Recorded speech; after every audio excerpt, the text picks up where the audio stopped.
Estação Postal Universal, sediada em Berna, na Suíça, promove o seu 52º concurso internacional de redação de cartas, voltada para jovens de até 15 anos. O objetivo é incentivar crianças e adolescentes a expressarem a sua criatividade e aprimorar também os seus conhecimentos linguísticos. No Brasil, o certame é organizado pelos Correios. Portanto, as escolas precisam inscrever a redação de seus alunos até o dia 23 de março de 2023. Nesta edição, os participantes precisam imaginar que são super-heróis e têm a missão de transformar as estradas de todo o mundo mais seguras para as crianças. Assim, cada aluno precisará pôr no papel o que eles fariam para realizar essa missão. O concurso é dividido em 4 fases: a escolar, a estadual, a nacional e a internacional. Na fase nacional, serão classificadas 3 melhores redações, sendo que a primeira irá representar o Brasil em âmbito internacional. O Brasil é o 2º melhor colocado, ficando atrás apenas da China. Para mais informações, acesse agora o regulamento no site dos Correios. Eu sou Larissa Machado e este foi mais um Giro Sindical do Plantão ECetista. Até a próxima edição!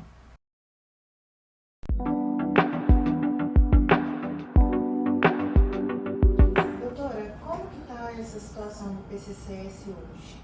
Sim. Você sabe que nós tivemos um período discutindo quais eram os parâmetros da liquidação. O processo transitou em julgado, retornou para a execução, o Correio fez uma rescisória, você lembra? Ela ainda caminha no TST, mas até o momento tudo certo, é aquilo lá que é a condenação do Correio. Na hora de traduzir aquilo em valores, tanto para realinhamento quanto para cálculo de vencidas, o Correio estabeleceu parâmetros de interpretação, tanto da sentença quanto do PCCS, que a gente divergia. Por exemplo, o Correio entendia que deveria dar as referências da tabela da ANM, ok, porque é a única tabela que existe mesmo, mas que não deveria atingir 5% em cada referência. E a gente entendia que deveria ser 5% porque é assim que era na evolução do PCCS. O Correio entendia, por exemplo, que deveria parar as progressões em 2008, mesmo para o trabalhador que apresentou aquele termo de não aceite, você lembra dele, dizendo que quero ficar no PCCS 95. Então ele parava as progressões para essas pessoas em 2008.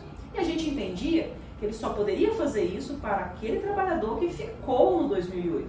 Aquele que apresentou o termo teria direito a continuar recebendo as progressões até agora, até a presente data e até o final de carreira. Pois bem, discutimos também a questão de compensações. O Correio fazia um cálculo de progressões e depois fazia assim, ó, essa daqui eu não vou pagar porque eu dei lá no acordo coletivo tal. Aquela outra eu não vou pagar porque eu dei no acordo coletivo tal. Aquela eu não vou pagar porque eu dei do PCCS e tal. E o Correio, o juiz disse assim, não está autorizado nenhum tipo de compensação lá na sentença. Então você não pode criar isso agora, na fase da execução. Em suma, o que ficou estabelecido? Uma progressão por antiguidade a cada 3 anos e uma de mérito a cada 1 ano. Você lembra o debate sobre isso? O Correio deveria ter apresentado as avaliações, não apresentou, o juiz considerou todo mundo no melhor nível, letra A. Pois bem, além desse parâmetro de 3 anos e 1 ano, não pode parar em 2008 para quem apresentou o termo de não aceite, não pode compensar com o PCCS ou com o acordo coletivo e tem que levar a pessoa até a última referência possível da carreira, não apenas do nível do cargo. Você mesmo me questionou, doutor, eu sou carteiro. Se eu sou carteiro 1, eu vou receber só até o limite do cargo de carteiro 1? Não vou para o 2? Você vai para o 2. E quando chegar no final do 2, eu não vou para o 3? Vai para o 3, até a última referência. O Correio queria parar a pessoa em cada um dos níveis, eu não seguir para o próximo nível. O juiz entendeu que estava errada a conduta do Correio e mandou seguir em todos os níveis. Definido esses parâmetros, o Correio recorreu para o tribunal, que não concordou. O tribunal confirmou os parâmetros e o Correio recorreu para o TST. E é nessa fase que está o processo, com recurso no TST. Lembrando que a gente tem, hoje, quase 50 execuções, com 50 pessoas, e alguns desses processos já retornaram para o TST, que o TST confirmou a decisão dos parâmetros, então nós podemos começar o realinhamento e o cálculo das vencidas. Alguns estão aqui, no realinhamento e cálculo das vencidas, e outros ainda estão no TST aguardando julgamento e retorno do processo.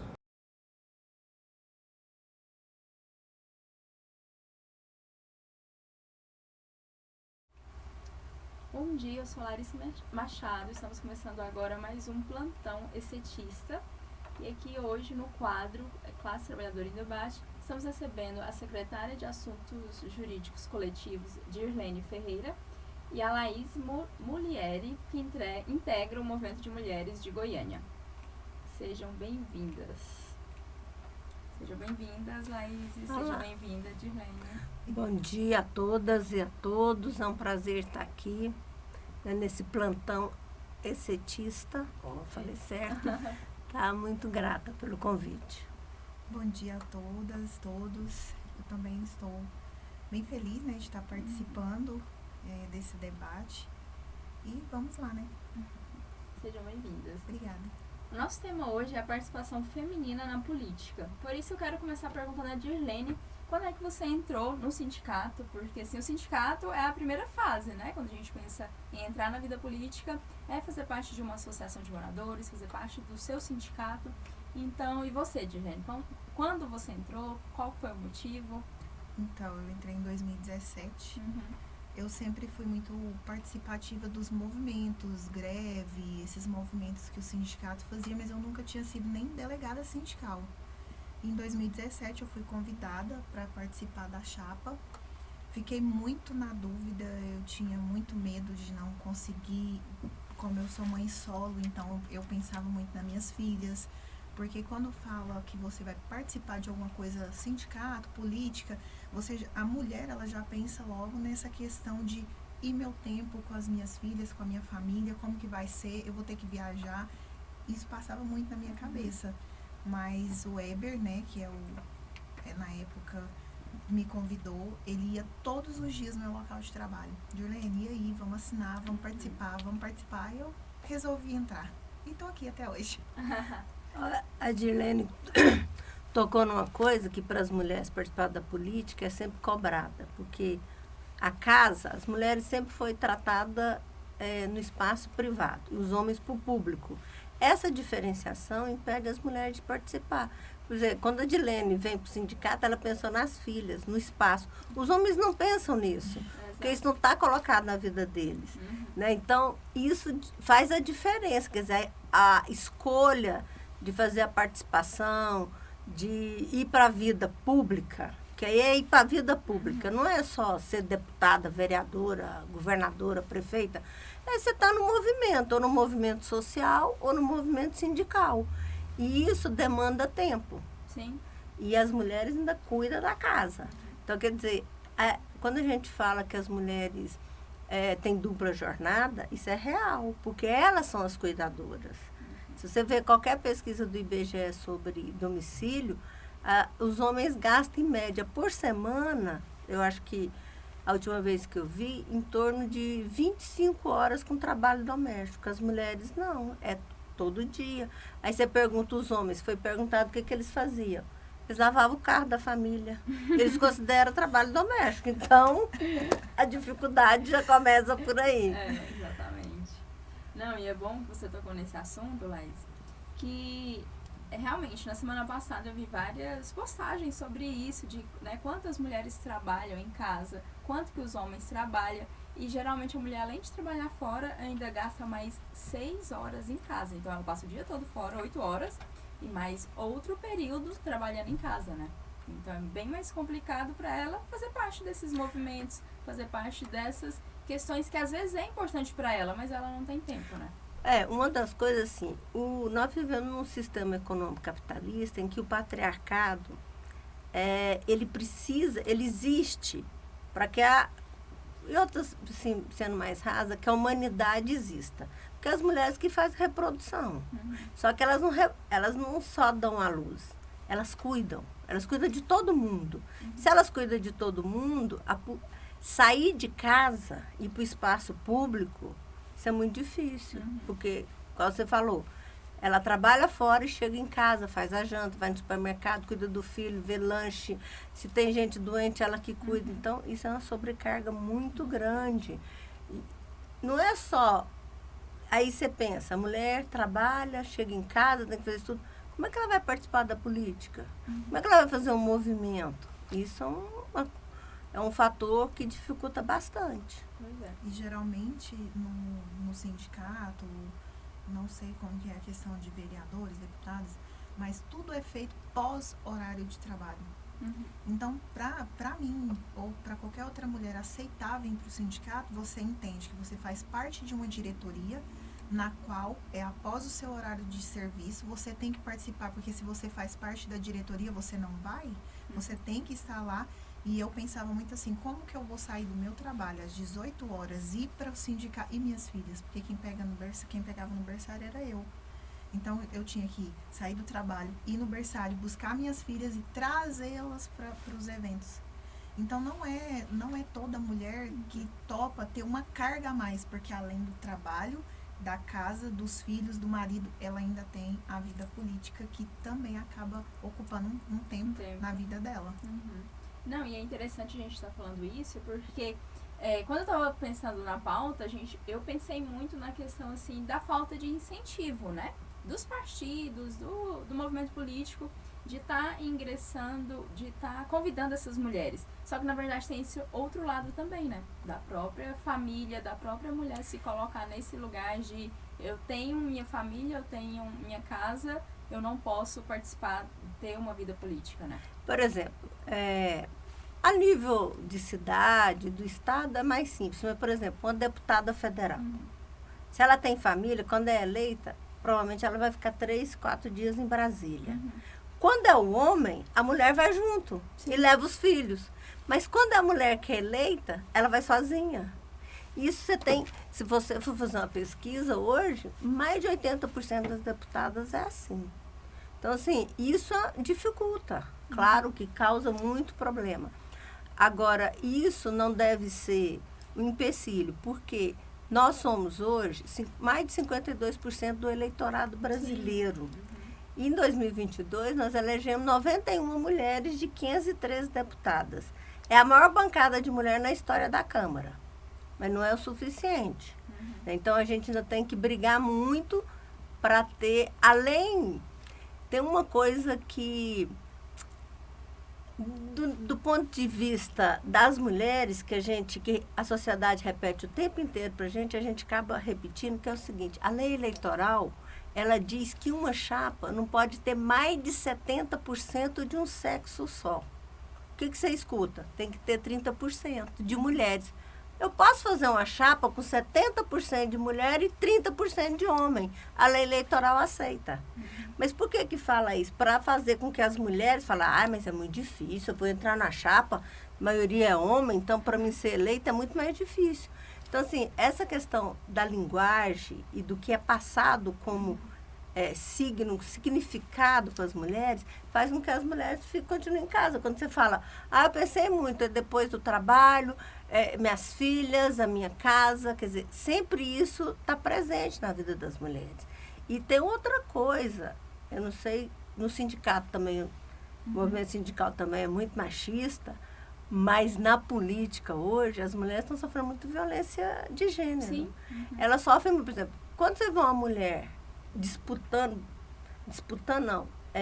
projetando politicamente, que quando sai na imprensa é o sapato que ela está usando, é a roupa que ela está usando, o cabelo dela, é a postura dela, como ela sentou. Você vê a mesma coisa com os homens? Não. Ninguém fala nada. Eles podem estar de terno largo, sapato sujo, fedido às vezes, porque não lava o terno. Mas não acontece nada. As mulheres são cobradas de um padrão que a sociedade criou, que não é verdade. Não pode ser assim, né? Homens e mulheres têm que ter igualdade de direitos.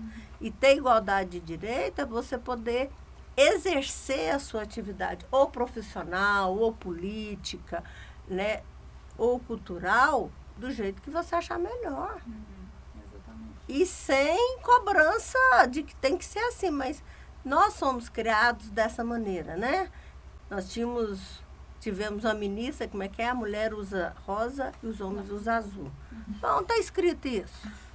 Não tem nada escrito isso. Por que menino não pode brincar com boneca e menina brincar de carrinho?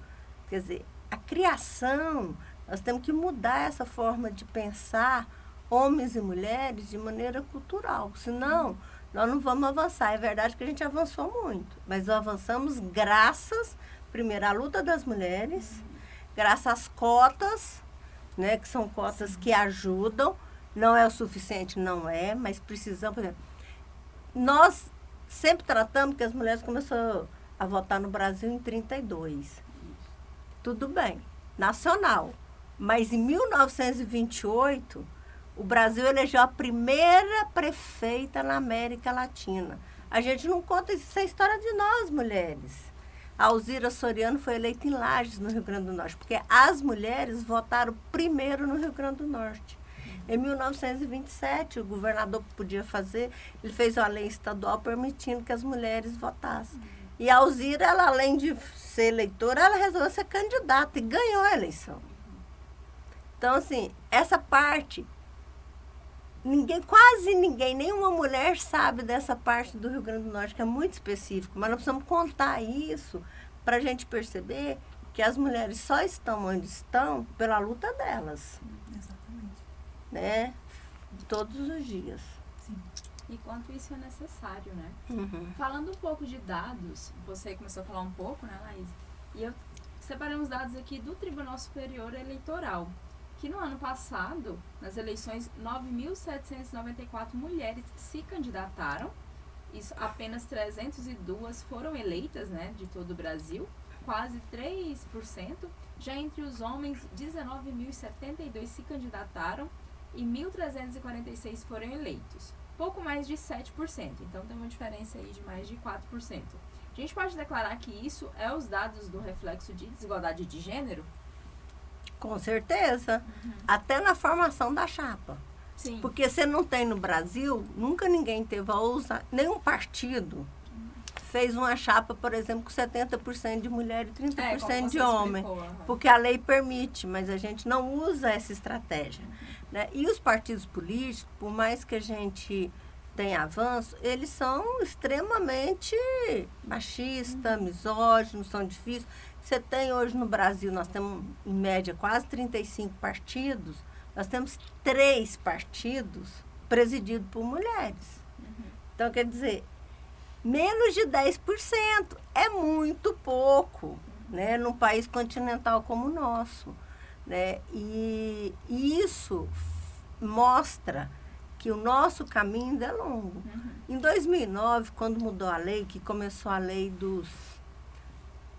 dos partidos serem obrigados a aplicar 30% do fundo partidário na formação, no incentivo da participação das mulheres, 30%. O que nós percebemos? A maioria dos partidos não aplicava. Aí tinha multa. Aí os partidos começaram a ser multados pelo TSE. Aí a Câmara perdoou todas as multas. Ou seja, aquele mecanismo que você tinha para pressionar... Foi perdoado. Perdoado. Então, quer dizer, não tinha. Qual que era a multa? Por exemplo, você tinha que aplicar 30%. Se você não aplicasse esse ano, no próximo ano você tinha que aplicar mais 2%. Então, em vez de 30%, 32%. E assim ia subindo sucessivamente. Era um mecanismo de você obrigar o partido a investir na participação das mulheres. Aquilo que você falou, precisa criar política de incentivo. E é correto, precisa mesmo. Precisa mudar esse mecanismo de partidos muito centrado em algumas pessoas. Eles precisam ser mais horizontais. Sim. E o que a gente vê também, que muitas vezes coloca a mulher ali para compor vaga no partido e que depois ela vai ser, por exemplo, se ela for eleita e tal, vai ser trocada por homens. Isso acontece muito aqui no Brasil. Por exemplo, às vezes coloca a mulher ali só de configuração, só de figuração, aliás. Isso acontece muito na formação das chapas. Ah, sim. Você viu vários escândalos que tem aí que o TSE está levantando de alguns partidos, alguns estados, lançou a mulher pegou o dinheiro, só que gastou o dinheiro na campanha dos homens. Ah, sim. Isso existe, esse mecanismo existe. É um mecanismo que a gente tem que ser contra, né? Porque se você pode usar, no mínimo, outra coisa, a lei diz no mínimo. Os partidos querem usar menos do que 30%, que já é o mínimo.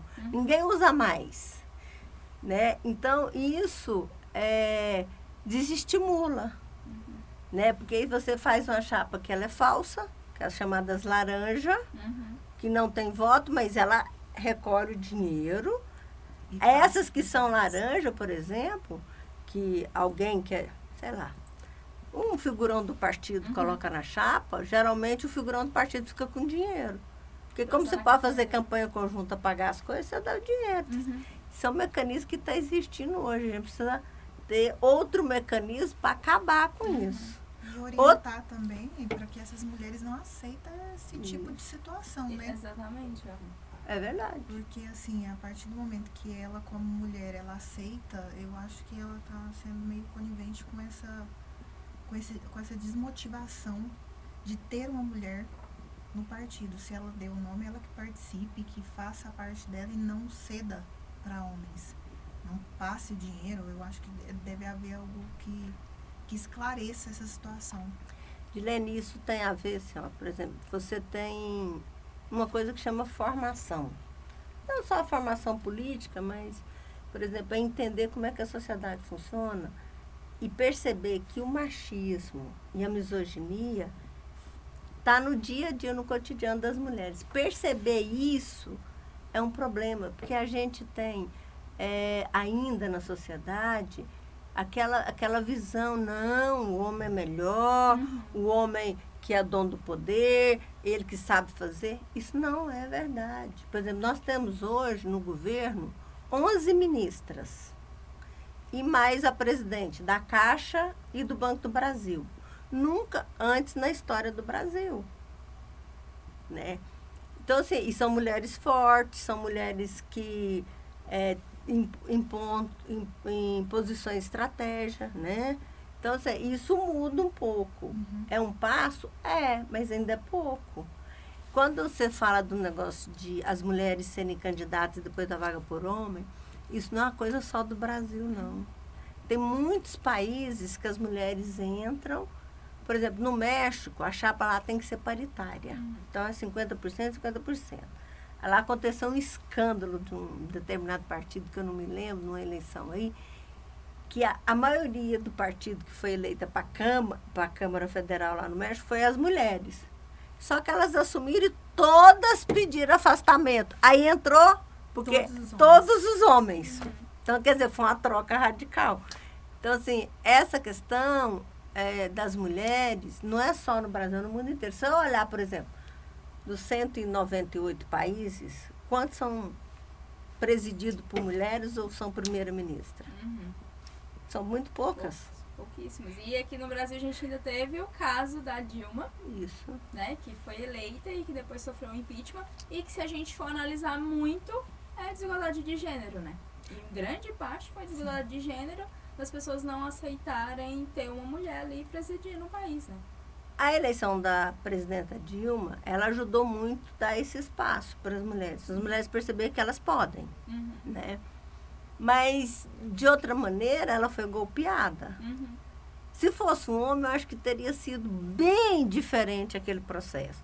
Mas a gente viu tanto machismo, misoginia, né? O que fala da presidenta Dilma? Ela bate a mão na mesa, ela é isso, ela é aquilo. Só que os homens também batem a mão na mesa, mas ninguém fala. O cara bateu a mão na mesa, o cara é legal, ele é bom, ele é firme. As mulheres não podem fazer isso. E isso também está no cerne da disputa do poder na sociedade, né? Então, quando a gente coloca isso, a gente precisa perceber isso e dizer uma coisa, não ficar calado. Não ficar calado. Incomoda, mas esse processo de incomodar, né, a sociedade, as pessoas que vivem, não é só incomodar os homens, porque dependendo do que você reclama, você incomoda algumas mulheres. Mas você tem que incomodar para elas começarem a ter consciência que aquilo não é normal, não pode ser. As mulheres têm esse direito de ter igualdade. Por exemplo, a eleição de 2022 teve 27, são 27 estados. Nós temos 2 governadoras. Então, uma coisa interessante, o Rio Grande do Norte é o estado brasileiro que mais teve governadora. Depois da redemocratização do país. Aí você fala, mas senhora, você fala, por quê? Porque começou a votar lá atrás. Então, lá tem uma história diferente do resto dos estados. Né? Nós tivemos, a atual governadora foi reeleita. Igual a governadora Vilma, né? A outra não conseguiu mais dizer. É a única que nós temos, a Fátima e a Raquel. As 2 do Nordeste. Aí você vê, em Goiás nunca teve governadora. Goiás não teve nem vice-governadora. Né? Nós tivemos em Goiânia uma vice-prefeita. Nos anos 2000, nos anos 90, né? Maria Valadão e depois a Linda Monteiro. Quer dizer, isso... Como é que você explica isso? A maioria das eleitoras é mulher. Como é que você explica? Tem que saber. Tem que ter um motivo, né? E aí, qual seria, então, como que a gente consegue aumentar essa representatividade das mulheres na política? Como que a gente consegue, enquanto sociedade mesmo, fazer com que as mulheres passem a participar desses movimentos, procurem a se interar mais? Olha, quando você olha para a sociedade, olha para as mulheres, você tem que perceber que a única coisa que pode mudar essa realidade é você participar. E aí cobrar políticas públicas de inclusão. Por exemplo, é impossível uma mulher, por exemplo, que tem que trabalhar, ou tem que participar do sindicato, ou quer entrar na política, não ter uma estrutura de Estado que cuide, que ajude ela dos cuidados. Ter creche decente, ter escola de tempo integral decente, que ela possa deixar o filho. Ter estrutura coletiva que ela pode usar, mas que ajude ela a militar. Não tem, você só vai mudar se você participar. E se você reclamar. Se você questionar aquilo que você está vivendo. Isso é em todos os lugares, para todas as mulheres. Não só na política. Mas esse negócio da política, a gente... Porque ser humano é ser um animal político. Porque nós fazemos político o tempo inteiro. Na relação com os nossos vizinhos, na relação do trabalho, né, no transporte coletivo que a gente pega, ou no carro que a gente dirige. Quer dizer, entender que a política não é a política partidária somente. Ela é a política partidária, mas aquilo que eu faço como ação no meu dia a dia. A Dilene aqui no sindicato, qualquer ação dela é uma ação política. Ela escolhe um lado. Quando você escolhe um lado, mesmo que seja na família, você está fazendo relação política. É entender isso. Porque é muito simples. Hoje as pessoas falam assim, o fulano, a política. Tá, mas o fulano, a política, eu não quero saber. Errado. Porque quem vai para as casas legislativas que determina a sua vida. Por que a gente elege as pessoas e não acompanha o mandato? A gente não acompanha. A maioria das pessoas, se você perguntar hoje para algumas pessoas, quem que você votou em 2022, ela vai falar assim, não sei não estou sabendo não. Ela não lembra mais, então ela não acompanha aquele deputado. Você está trabalhando, você não está, você está fazendo alguma coisa para a comunidade, você não está, precisa fazer isso, isso é uma coisa que você precisa mudar, você precisa fazer isso, né? Goiás, por exemplo, em 2022, nós temos 17 deputados federais. Nós elegemos 6 mulheres. O contrário, porque em 2018 foi eleita só 2. Dessa vez nós elegemos 6 mulheres. Então, é um aumento substancial para o estado de Goiás. Todas vão fazer a mesma coisa? Todas defendem as mulheres? Não necessariamente. Mas se eu não cobrar delas, elas não vão mudar. Elas não mudam. Então eu tenho que cobrar. né? Para estar entenderem, porque não é fácil ser parlamentar em nenhum lugar. Mas precisa que elas tenham apoio. Apoiar não quer dizer que você concorda com tudo, mas você apoia. Sim. Você defende aquilo que você acha que é justo. Então, essa percepção disso, a gente precisa mudar culturalmente na sociedade. Exatamente. Até essa questão de falar de política. Eu acho que a maioria de nós crescemos ouvindo a gente não discute política. E nos últimos anos, a gente tem visto vários discursos, ao contrário disso, é claro, né, que com razão, que aí a gente passa a entender que antigamente as pessoas falavam isso, a gente não discute política, pra gente realmente não discutir. E manter do jeito que tá, né? Sempre as mesmas pessoas, sempre as mesmas propostas e não mudar aquilo.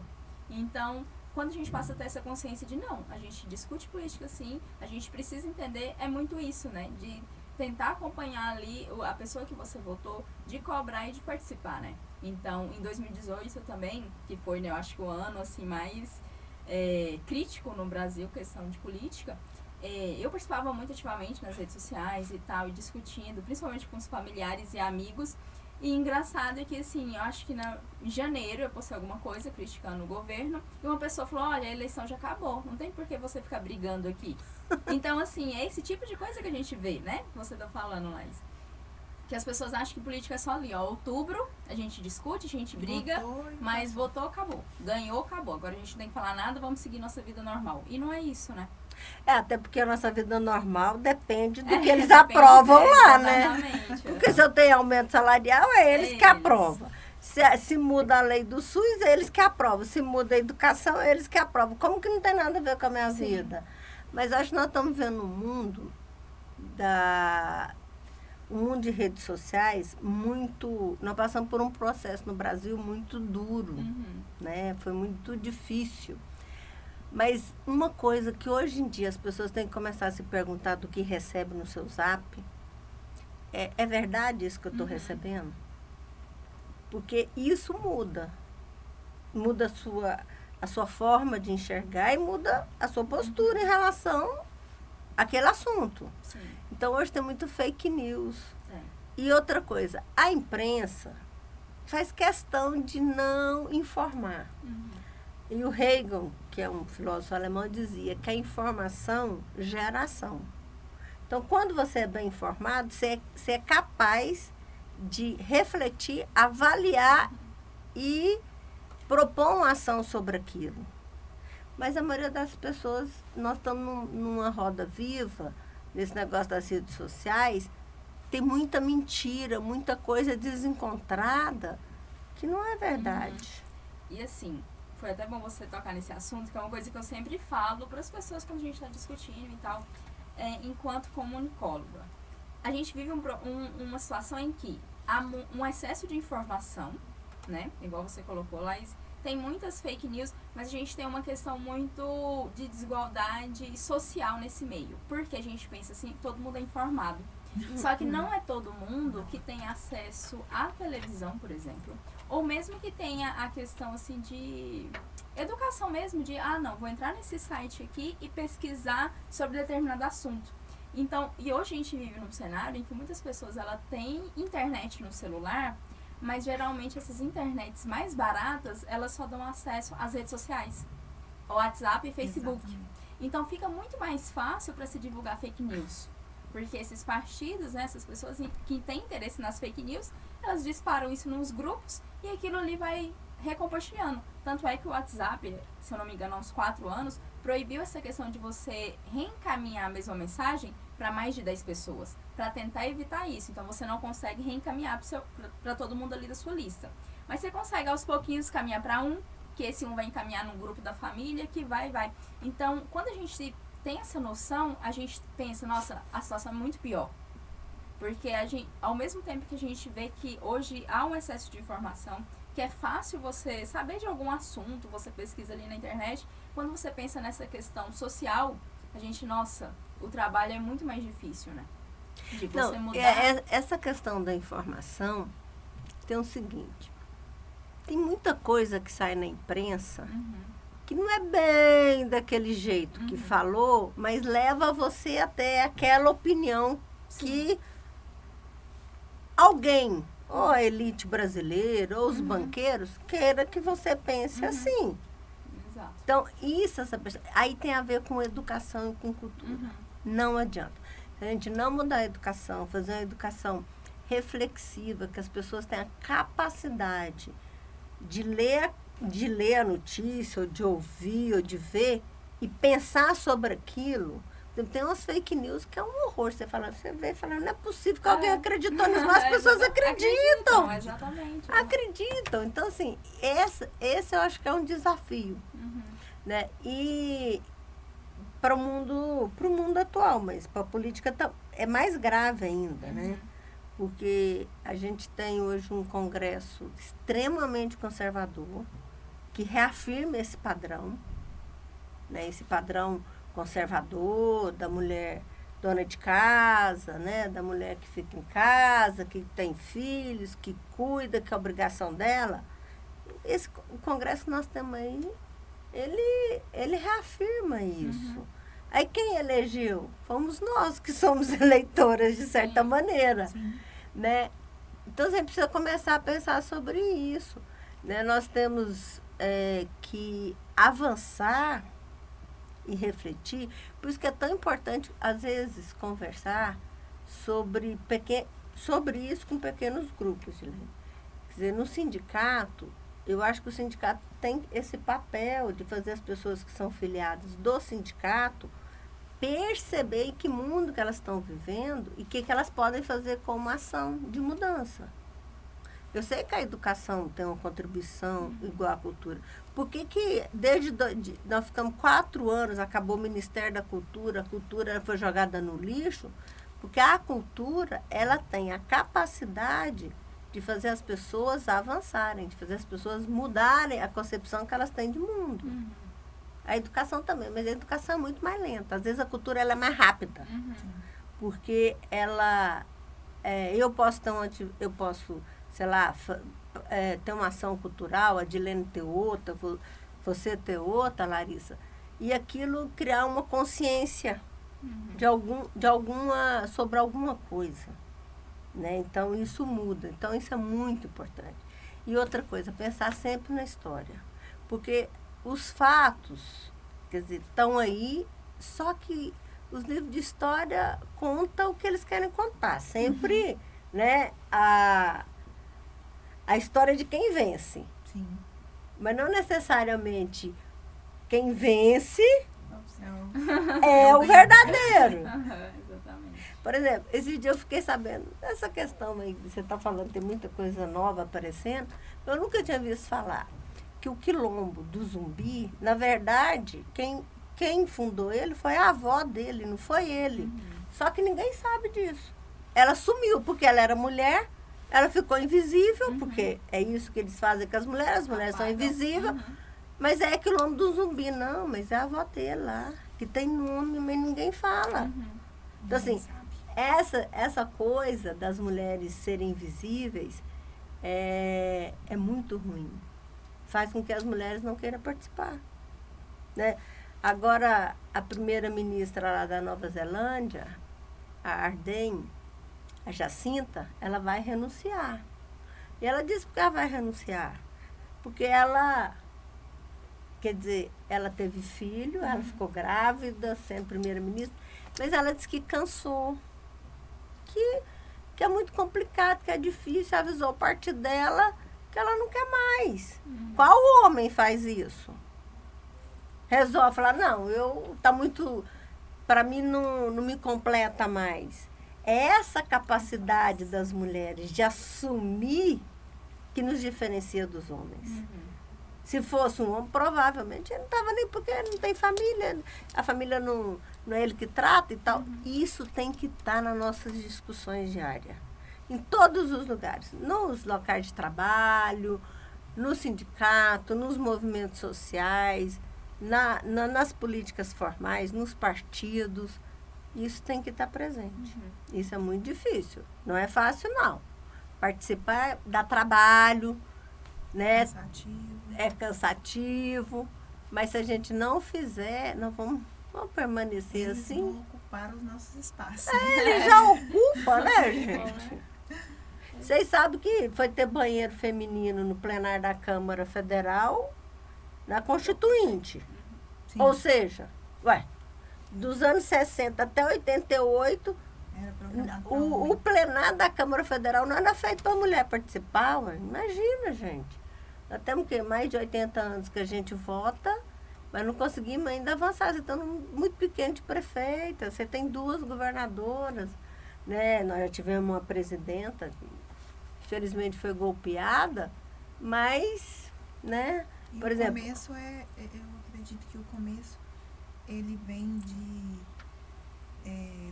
uma conselheira de classe na escola, né, de ser líder estudantil, sei lá, líder de igreja, de alguma coisa. Eu acho que o começo para a gente colocar essas mulheres na política começa desde a adolescência, de que ela de tem criança que tomar uma de 3 anos. iniciativa. Isso. Tem que começar dali, porque após ela ser adulta, ser mãe, aí já vem esse monte de dificuldade que a gente coloca pra gente que não é fácil. Na verdade, não é fácil, mas que eu acredito que a mulher, ela veio realmente para quebrar qualquer barreira, qualquer dificuldade, porque esses dias eu fui numa palestra sobre mulheres e lá foi falado assim, você já parou para pensar que uma mulher, ela gera outra vida dentro dela? O que é gerar uma vida dentro dela e depois ela passa pela dor do parto e depois ela vem pela fase difícil que é passar por noites acordadas, porque também tem essa questão da maioria, quem levanta, quem cuida na madrugada é a mulher, né? Então, assim, eu acho que a gente tem que começar a mudar a cabeça das crianças, para que no futuro elas sejam um adulto mais conscientizado do que é uma mulher participar da política, participar dos sindicatos, porque hoje eu percebo que hoje essa decisão ela é tomada após adulto. Por algum motivo ela acaba se envolvendo, mas ela nunca passou por nada. No meu caso, eu nunca tinha sido delegada sindical, nada. E eu vim o Weber insistiu muito comigo, eu falei, vou ver o que dá. Se eu não der conta, eu vou pedir para sair. E eu tô aí até hoje. Tô gostando. Tá vendo? A gente se descubra. Isso. A gente sempre tem o nosso momento de descobrir Isso. que isso é importante, Sim. né? Então, assim, as mulheres, elas reproduzem a humanidade, mas elas não são as pessoas, elas também reproduzem o machismo, mas não é ela sozinha que é a culpada da sociedade ser tão machista e misógina. Exatamente. Né? Eu não gosto dessa frase. As mulheres são 50% da população e mãe dos outros 50%. Tá, e aí? Ela não é mãe dos outros 50%, ela é mãe dos 100%. Sim. Porque senão não nasce. Não Começa nasce. por aí. Então Exatamente. 100% é dela. Então assim, daí tá bom, nós já sabemos disso. E como é que nós vamos fazer isso? Porque sem as mulheres não existe economia, não vai existir capitalismo, não vai existir sociedade.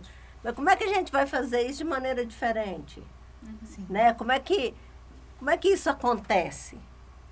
É isso que a gente tem que começar a pensar. Não é aquela coisa, ai, gente, é a minha sina. Não é só sina, não. Você pode escolha, mudar. né? Você tem escolha. Você tem direito de escolher. Por exemplo, e aí, assim, a gente tem sempre que apoiar. Por exemplo, a presidenta Dilma, ela vai assumir a presidência do Banco dos BRICS. Agora, acho que daqui uns 15 dias. Ela vai mudar para Hong Kong, que a sede é lá. Sim, isso quase ninguém fala. Você não vê isso na imprensa, você não vê isso em lugar nenhum. Porque é importante isso. É importante ter uma mulher lá. Quer dizer, é um banco novo, mas a primeira vez vai ser presidido por uma mulher. Sim. Então, assim, a gente precisa começar a divulgar isso, porque as pessoas começam a ver que elas podem. Né? A Dilma sempre conta uma coisa. Uma vez ela estava no aeroporto e uma criança a viu e veio falar com ela. Perguntou para ela se ela Acho que a menina tinha, sei lá, 7 anos, ou 6, 7. Perguntou se ela podia ser presidente. Perguntou para a Dilma, a Dilma era presidente. A Dilma falou assim, pode, você pode tudo, você pode ser presidente. Ou seja, essa questão das mulheres, desde criança, saber que elas podem, Sim. e elas podem tudo, em qualquer lugar, do jeito que elas quiserem, isso é fundamental para a participação política da sociedade. Senão você não participa. Sim. Por quê? Porque aí você, como você acha que você tem aquele lugar, você fica ali. Sim. Para finalizar, né, nós já estamos aqui chegando ao fim do nosso tempo. Para finalizar, tem uma história na internet, até um meme, eu acho, que um piloto falou para uma menina, né, olha, estuda. A menina foi tirar foto com o piloto no final do voo. E ele, olha, você estuda para você ser comissária de bordo. E ela, não, eu posso ser piloto. Né? Então é isso, né? A gente às vezes fica muito presa. Eu tenho que ser tal coisa, porque é isso que mulheres fazem. Mas não, nós podemos tudo, inclusive ser presidente, né? Tem uma coisa de avião, que isso aconteceu com um amigo meu. Ele entrou e era uma comandante, era uma mulher, num voo comercial no Brasil. E ele caiu na besteira e falou, ai meu Deus, esse avião vai cair porque tem uma mulher pilotando. Quando foi para ele descer, a comandante foi para a porta. Porque ela conseguiu identificar quem era ele e falou para ele, e aí, como é que foi seu voo? Você chegou bem? Ele disse que queria morrer de vergonha. É disso, porque ela podia... Ué, qual o problema? As mulheres podem tudo o que elas quiserem, aonde elas quiserem. E cada vez mais jovem, é isso que elas têm que perceber. Né? Esse padrão tem que mudar. Nós podemos tudo e cada vez mais jovem. Se eu olho as líderes, por exemplo, tanto a Jacinta tem menos de 40, a primeira-ministra da Finlândia tem menos, tem 34, 35, sei lá, quando ela assumiu ela tinha 32, foi um dos problemas que...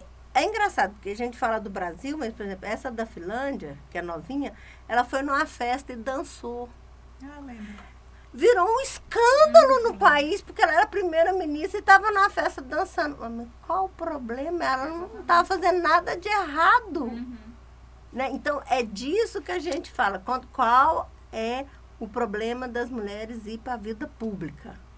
É a cobrança, por exemplo, do que você está vestindo, se o seu cabelo está arrumado, se você está pintada, se o seu sapato está correto, né?